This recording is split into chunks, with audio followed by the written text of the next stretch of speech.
Good morning friends. कैसे हो आप लोग? बढ़िया। ठीक है फ्रेंड। फ्रेंड्स, आज हम स्टार्ट करेंगे हमारा chapter number 5, admission of a partner. As far as board examination is concern friends, ये चैप्टर टोटल 9 मार्क्स का आएगा। यानी टोटल मार्क्स रहेंगे हमारे 9। कैसे रहेंगे? तो फ्रेंड्स, सेक्शन बी में आंसर विद इन 1 और 2 सेंटेंस का एक क्वेश्चन आएगा, और सेक्शन ई में 8 मार्क्स का एक लॉन्ग क्वेश्चन एग्जाम में आएगा। यानी टोटल मार्क्स हो जाएंगे हमारे 9। Clear? I am repeating my dear friends, section B एक क्वेश्चन आएगा 1 मार्क्स वाला, आंसर विद इन 1 और 2 सेंटेंस, और सेक्शन ई में एक लॉन्ग क्वेश्चन आएगा 8 मार्क्स का, admission of a partner. Clear friends? Done done. चलो फ्रेंड्स, स्टार्ट करते हैं चैप्टर को। एडमिशन है क्या?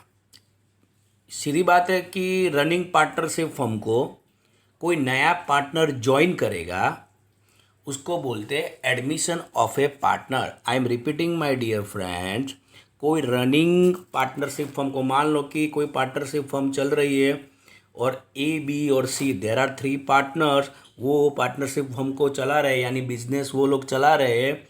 अब डी वो पार्टनरशिप फर्म को ज्वाइन कर रहा है, यानी अब पार्टनर्स हो जाएंगे A, B, C and D. D हो जाएगा नया पार्टनर।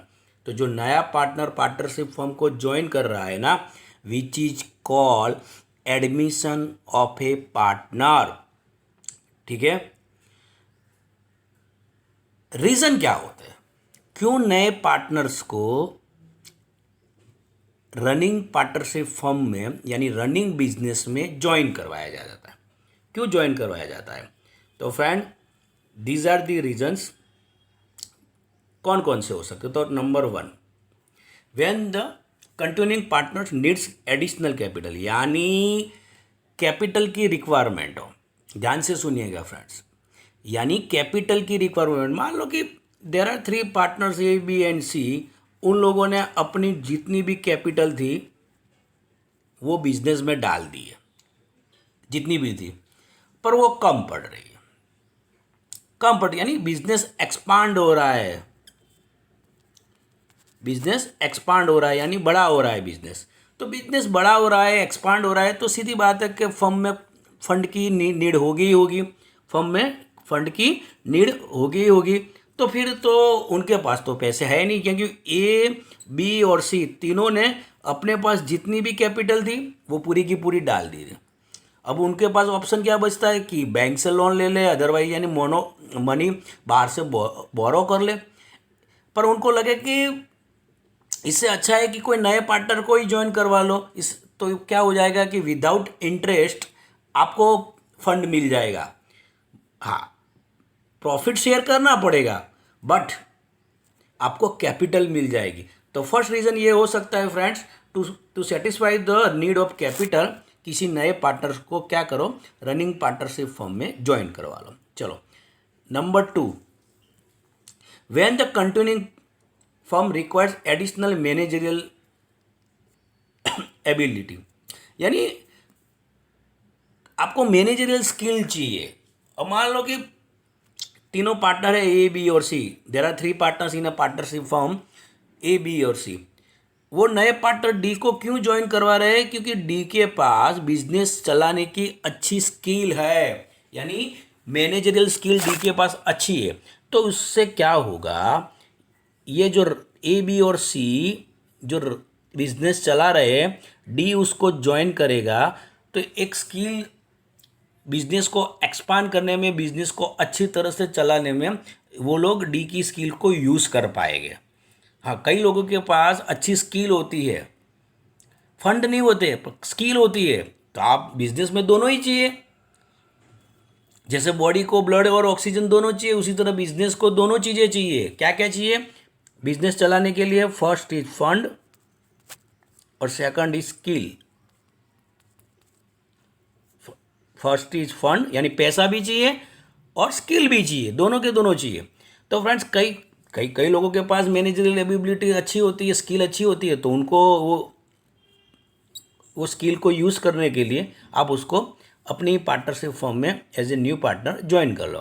तो फ्रेंड दूसरा रीज़न ये हो सकता है कि मैनेजरियल स्किल की जो रिक्वायरमेंट है सेटिस्फाई करने के लिए आप नए पार्टनर को ज्वाइन करवा लो। तो फ्रेंड्स नंबर 3 और तीसरा रीज़न क्या हो सकता है, when any continuing partners retires और डाइज, यानी कोई पार्टनर्स रिटायर हो जाए और उसका डेथ हो जाए, मान लो, यानी डेथ हो जाए तो अब सीधी बात है, मान लो कि there are 3 partners A B and C, अब सी का डेथ हो गया, अदरवाइज रिटायरमेंट आ गया, बराबर। रिटायरमेंट के बहुत बहुत से सारे रीज़न हो सकते हैं, एज क्राइटेरिया हो गया, वट एवर रीज़न। तो कोई पार्टनर्स रिटायर हो रहे हैं या डेथ हो रहा है तो सीधी बात है कि अब यहाँ पे सी रिटायर हो रहा है तो अब तो 2 ही पार्टनर बचे, यानी वर्किंग हैंड कम हो जाएंगे, क्योंकि अब तो 2 पार्टनर्स को ही पूरा बिजनेस संभालना पड़ेगा। तो बिजनेस अच्छा है, एक्सपांड है, बराबर वॉल्यूम अच्छा है, तो फिर वहाँ पे वो 2 पार्टनर्स कम पड़ेंगे। तो एट दैट टाइम ए और बी क्या डिसाइड करते हैं, जो एग्जिटिंग पार्टनर जो बचेंगे वो लोग डिसाइड करते हैं कि सी जा रहा है तो हम क्या करते हैं, कोई नए पार्टनर, मान लो कि डी को हमारी पार्टनरशिप फर्म में as a new partner join करवा लेते हैं। इससे क्या होगा, हमारा जो वर्किंग फोर्स है ना, क्योंकि हम 3 लोग काम करते थे एज ए पार्टनर, तो एक चला जाएगा, 2 ही बचेंगे, तो हमारा वर्किंग फोर्स डिक्रीज हो जाएगा। इससे अच्छा है कि हम डी को as a new partnership firm में ज्वाइन करवा लें, तो हमारा वर्किंग फोर्स फिर से इंक्रीज हो जाएगा। ठीक है, तो एक रीज़न ये भी हो सकता है कि कोई नया पार्टनर डेथ हो रहा है तो फिर तो कोई एग्जिटिंग पार्टनर की डेथ और रिटायरमेंट आ रही है तो कोई नए पार्टनर को ज्वाइन करवा लो। Next number 4, when skilled and efficient employ of the firm need to continue in the firm, therefore he is admitted by the firm as a new partner. अब मान लो कि there are 2 partners in a firm A और B, उन लोगों ने एक firm में एक नया यानी एक मैनेजर रखा हुआ है, ठीक है, उसको लोग सैलरी देते हैं। अब ये मैनेजर ने, ये और बी तो बिजनेस एज ए ओनर है, एज ए पार्टनर है, पर पूरा business manage by the manager. Let's take a example, his good name is X, पूरा बिजनेस एक्स ही चला रहा है, बराबर। अब अच्छा है, स्किल अच्छी है मैनेजर की, उसको क्या मिलती है, सैलरी मिलती है। अब सैलरी मिल रही, 10 ईयर्स से उसने पूरे का पूरा बिजनेस एस्टैब्लिश कर दिया है। अब क्या हो रहा है, एक्स बोल रहा है कि मैं अब ये पार्टनरशिप फर्म को छोड़ के जा रहा हूँ। तो ए और बी ने उससे पूछा कि तू क्यों जा रहा है भाई, सैलरी कम पड़ी है, हम तेरी सैलरी इंक्रीज कर देते हैं। नहीं, मैं सैलरी के पर्पज़ से नहीं जा रहा हूँ, मेरा रीज़न वो नहीं है, आप मुझे एज ए पार्टनर ज्वाइन करवा लो, क्योंकि पार्टनर्स ज्वाइन करवाओगे एज ए पार्टनर तो वो ओनरशिप एक्वायर करेगा, सीधी बात है। तो ए और बी को सोचना है कि अब उसको जाने देना है कि नहीं जाने देना। तो कई बार एग्जिटिंग पार्टनर्स अब एफिशिएंट स्किल एम्प्लॉय को फर्म से चला ना जाए, इसको रोकने के लिए एज ए न्यू पार्टनर उसको ज्वाइन करवा लेता है। हो सकता है कि उसका प्रॉफिट शेयरिंग रेशियो थोड़ा कम रखे, पर ज्वाइन करवा देते हैं। नहीं तो होगा क्या, ये मैनेजर चला जाएगा, मान लो कि एक्स चला जाए तो उनका बिजनेस पूरे का पूरा रुक जाएगा, क्योंकि all the business transaction done by the manager, ये 2 तो आते नहीं आते फर्म में, इतना वर्क ज़्यादा करते भी नहीं है। अब तो पूरे का पूरा business handle by the X as a manager, तो उसको सैलरी मिलती है। अब उसने बोला कि मुझे सैलरी नहीं, अब मुझे आप एज ए पार्टनर ज्वाइन करवा लो। तो कई बार एग्जिटिंग पार्टनर वो डिसीजन लेते हैं कि अपने एक एफिशिएंट एम्प्लॉय को कंटिन्यू करने के लिए अपनी पार्टनरशिप फर्म में as a new partner join करवा देते। तो फ्रेंड ये रीज़न भी हो सकता है for joining the exiting partnership firm. Next, for the distribution of risk of the partnership firm. वो तो सीधी बात है, क्योंकि जैसे ही आप नए पार्टनर्स को ज्वाइन करवा लोगे, मान लो कि पार्टनरशिप फर्म में देयर आर 2 पार्टनर्स ए और बी, अब सी को ज्वाइन करवा लो तो रिस्क डिस्ट्रीब्यूट हो जाएगा। तो सीधी बात है, जितने पार्टनरशिप फर्म में ज़्यादा होंगे उतना रिस्क फ्रेंड्स डिस्ट्रीब्यूट हो जाएगा, उतना रिस्क डिस्ट्रीब्यूट हो जाएगा। पहले रिस्क 2 पार्टनर्स के बीच में डिस्ट्रीब्यूट होता था, यानी आइदर प्रॉफिट हो या लॉस हो, जो भी हो, आइदर प्रॉफिट हो या लॉस हो, वो 2 पार्टनर्स के बीच में डिस्ट्रीब्यूट होता था। अब सी ज्वाइन कर लेगा तो अब प्रॉफिट या लॉस हो तो ए बी और सी तीनों के बीच में डिस्ट्रीब्यूट होगा। तो यानी हाँ, प्रॉफिट होगा तो आपको शेयर करना पड़ेगा, लॉस होगा तो भी आपको शेयर करना पड़ेगा, पर रिस्क जो है ना, business friends, business is a risky activities. Business में रिस्क होता ही है। हो सकता है कि एंड ऑफ द ईयर आप कितनी भी एफर्ट्स डालें फिर भी लॉस आ जाए। तो रिस्क को डिस्ट्रीब्यूट करने के लिए आप नए पार्टनर्स को ज्वाइन करवा लो। ठीक है, तो ये सारे रीजन हो सकते हैं friends joining of a partner in existing running partnership firm. Second point है friends, effect of a admission of a new partner. यानी नया पार्टनर पार्टनरशिप फर्म को ज्वाइन करेगा तो क्या इफेक्ट आने वाली है पार्टनरशिप फर्म में। तो first, old partnership comes to be end new partnership come to be an exit. यानी जो पुरानी जो पार्टनरशिप होगी, मान लो कि there are 2 partners A B, उनका प्रॉफिट शेयरिंग रेशियो है 2:1। अब नया पार्टनर सी ज्वाइन कर रहा है एज ए न्यू पार्टनर, तो होगा क्या फ्रेंड, ये जो पार्टनरशिप थी ना पुरानी, ये वाली एंड हो जाएगी, क्योंकि अब तो प्रॉफिट और लॉस 2 पार्टनर्स के बीच में डिस्ट्रीब्यूट नहीं होगा, 3 पार्टनर्स के बीच में डिस्ट्रीब्यूट होगा, यानी ए बी और सी। यानी जो पुरानी पार्टनरशिप थी ना ये 2:1 वाली, वो एंड हो जाएगी और नई पार्टनरशिप यानी नया प्रॉफिट शेयरिंग रेशियो डिसाइड होगा। तो फ्रेंड्स ये पहली इफेक्ट है कि पुरानी पार्टनरशिप एंड हो जाएगी और नई पार्टनरशिप का बर्थ हो जाएगा।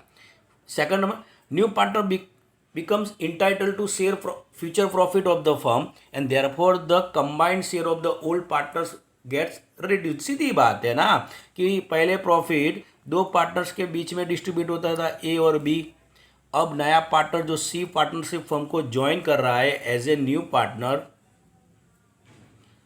तो उसको भी अब जो फ्यूचर प्रॉफिट होगा, यानी जो आने वाला प्रॉफिट होगा बराबर, उसमें भी उसका भी शेयर रहेगा, उसको भी शेयर मिलेगा, क्योंकि अब तो वो भी एज ए पार्टनरशिप फर्म को ज्वाइन कर चुका है बराबर।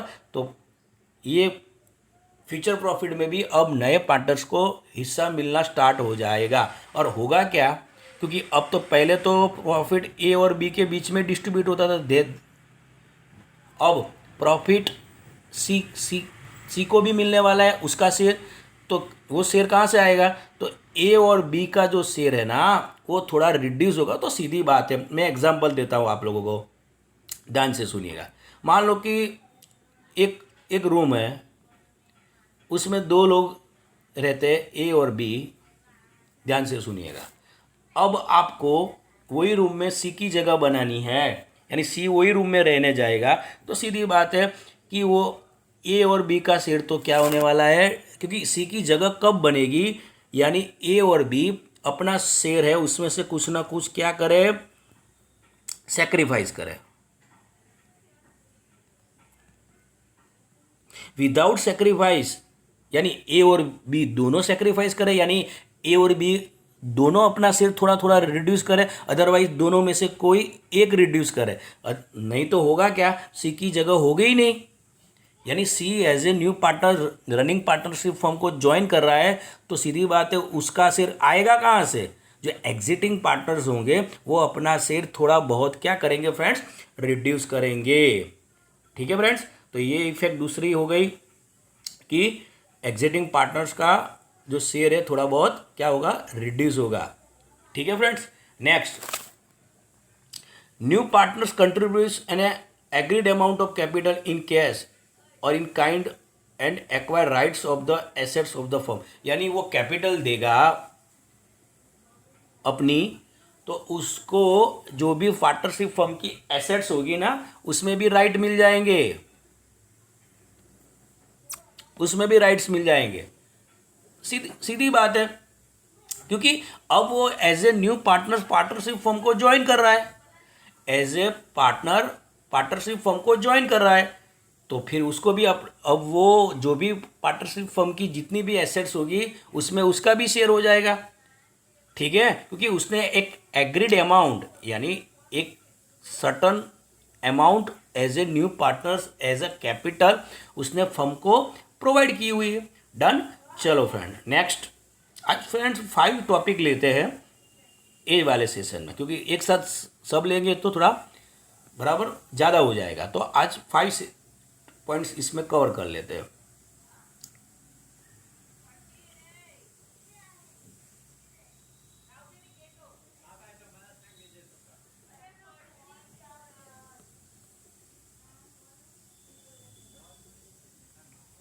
Next, balances of accumulated profit and losses, reserve and fictitious assets appearing in the books of the admission date distributed to the old partners in their old। अब मान लो कि there are 2 partner ए और B, नया partner C join कर रहा है, तो जो भी एडमिशन डेट होगी ना सी की, उस डेट पे जितने भी रिजर्व होंगे, फिक्टिटेड एसेट्स हो जी, वो इसमें सी का कोई शेयर रहने वाला नहीं है, क्योंकि वो उसकी एडमिशन डेट से पहले की है।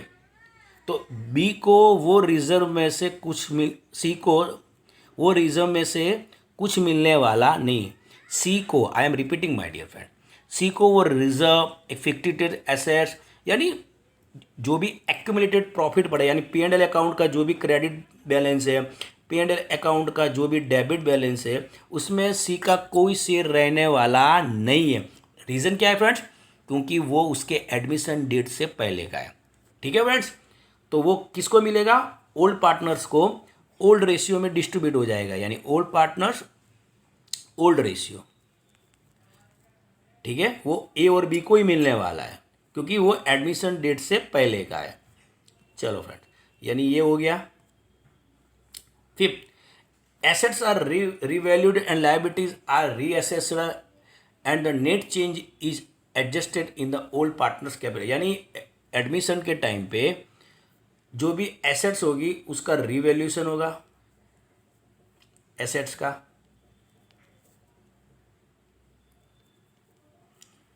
और लायबिलिटी का भी रीअसेसमेंट, उसका भी रीअसेसमेंट होगा, और उसका जो भी